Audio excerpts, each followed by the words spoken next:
नमो नमः। मैं हूं ममता ठाकुर और स्वागत करती हूं आपका मेरे चैनल पर। आज हम 5वीं कक्षा की पाठ्यपुस्तक सारांश का पाठ 16 पढ़ने जा रहे हैं, जिसका शीर्षक है तांबे की खदान से मित्र को पत्र।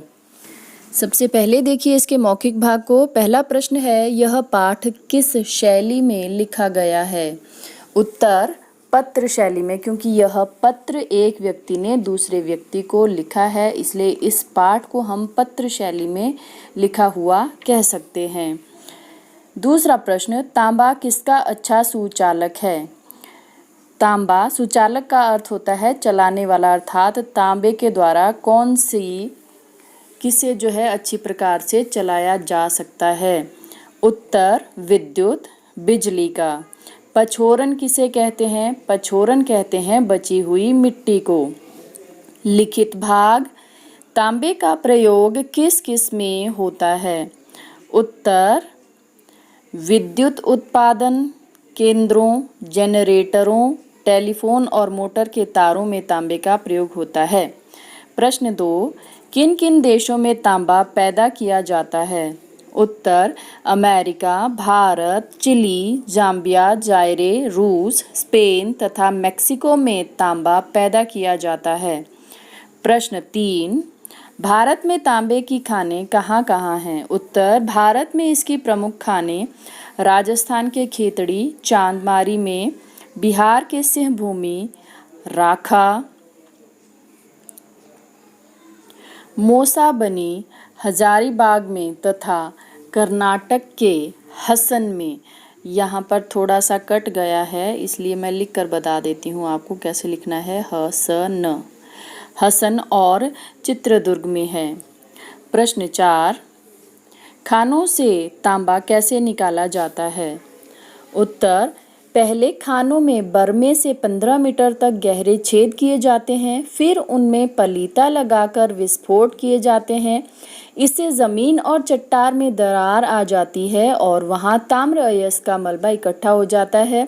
उसे मशीनों द्वारा पीसा जाता है। पीसे गए चूर्ण को चलनियों में चलाकर गारे की शक्ल दी जाती है। उसे पकाकर मथा जाता है, तब तांबा मिट्टी से अलग होता है। प्रश्न 5, पत्थरों को मशीनें कैसे पीसती हैं? उत्तर, पत्थरों को मशीनें ऐसे पीसती हैं जैसे दक्षिण भारतीय रसोइये चावल और उड़द की दाल को रगड़ते हैं। इसके बाद अगला प्रश्न हमारी पाठ्य पुस्तक से है। यह है विश्लेषणात्मक कौशल। इसमें सही उत्तर पर ठीक का चिन्ह लगाइए। पहला प्रश्न, तांबे का सबसे ज्यादा प्रयोग किस में होता है? अब आपने पाठ पढ़ा होगा, आपको पता है कि तांबे का सबसे ज्यादा प्रयोग होता है कारतूस के खोलों में। कारतूस के खोलों में सबसे ज्यादा तांबे का प्रयोग होता है। तांबे की खानों में काम करने वाले क्या पहनते हैं? बड़े बड़े बूट, हेलमेट या दोनों? तो इसका उत्तर होगा दोनों। प्रश्न 3, बरमे से कितने मीटर गहरे छेद किए जाते हैं? 10 मीटर, 15 मीटर या 20 मीटर? तो इसका उत्तर होगा 15 मीटर। चट्टानों में विस्फोट कैसे किया जाता है? प्रश्न 4 है ये, पलीता लगाकर, तोड़कर या बेलचे से? तो इसका उत्तर होगा पलीता लगाकर। प्रश्न 5, लेखक को तांबे की खदानों का वातावरण कैसा लगा? धूल भरा, मनमोहक या ठीक ठाक? इसका उत्तर होगा मनमोहक। आगे है, रिक्त स्थानों की पूर्ति करो। तांबा बिजली का अच्छा डैश है, तो इसका उत्तर होगा सुचालक। पहले प्रश्न का उत्तर होगा सुचालक। दूसरा, हसन डैश राज्य में है। अब हसन कौन से राज्य में है? दूसरे का उत्तर होगा कर्नाटक। दूसरे का उत्तर कर्नाटक। यहाँ पर मैं 2 लिख देती हूँ कर्नाटक के ऊपर। नंबर 3, डैश में पछोरन मिट्टी को फेंकने की अच्छी व्यवस्था है। कहाँ पर है? मलज खंड में। यहाँ पर आएगा 3।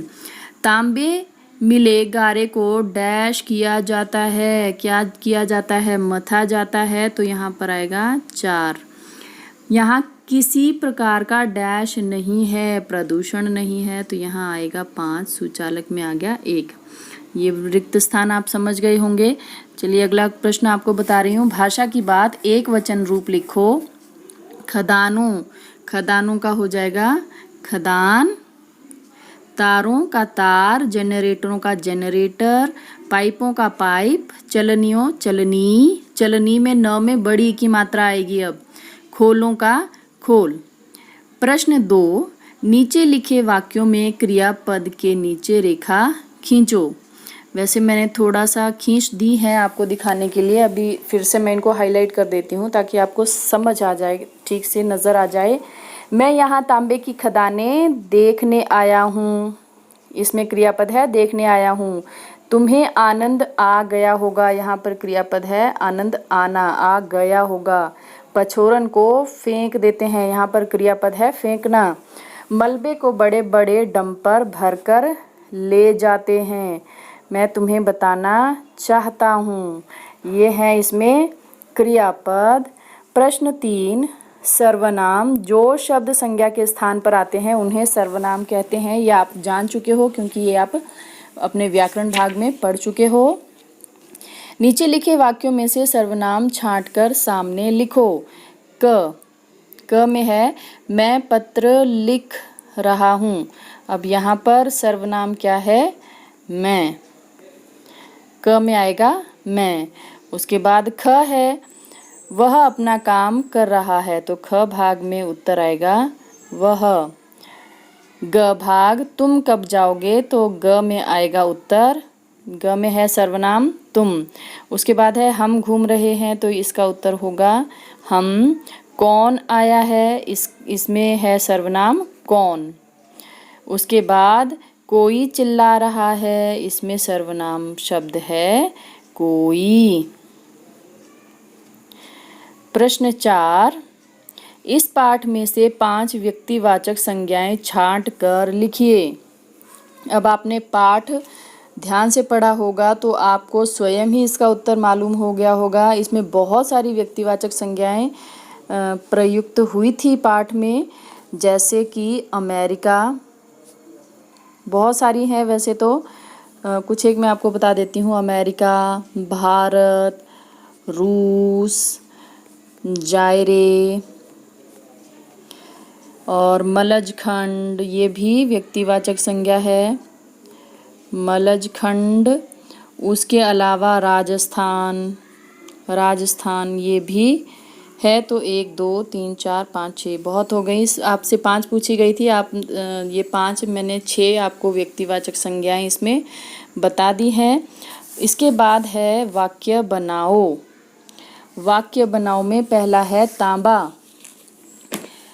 तांबा। अब तांबा के लिए आप वाक्य बनाओगे यह बर्तन तांबे का है, या तांबा विद्युत का अच्छा सुचालक है। ख, चांदनी, चांदनी, मुझे चांदनी रात में तारों को देखना अच्छा लगता है।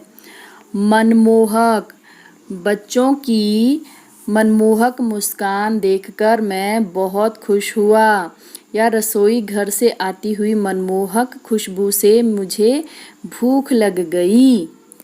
इस्पात, मैं इस्पात बनाने की फैक्ट्री में या मैं इस्पात बनाने के कारखाने में काम करता हूँ। तो ये है आपका 5वां प्रश्न। उसके बाद है मूल्यपरक प्रश्न। आप श्रम करने वाले व्यक्तियों को कितना महत्व देते हैं? अब ये तो आप स्वयं जानते हो कि जो लोग श्रम करते हैं उन्हें ना केवल हम अपितु सभी लोग बहुत महत्व देते हैं। तो इसका उत्तर होगा हम श्रम करने वाले व्यक्तियों को बहुत महत्व देते हैं। तो इसके बाद है क्रियात्मक गतिविधि। अपने मित्र या सखी को एक पत्र लिखिए जिसमें अपनी पर्वतीय स्थल की यात्रा के अनुभवों को साझा कीजिए। तो अब आपने ये पत्र शैली में ही आपने ये पाठ पढ़ा है। अब आप भली भांति परिचित हो कि किस प्रकार से आप अपने मित्र या सखी को पत्र लिख सकते हो जिसमें आप किसी पर्वतीय स्थल की यात्रा के अनुभवों को साझा करोगे। तो बिल्कुल इस पाठ के आधार पर ही आप इस पत्र को लिख सकते हो। इसके साथ ही ये अध्याय समाप्त होता है। धन्यवाद।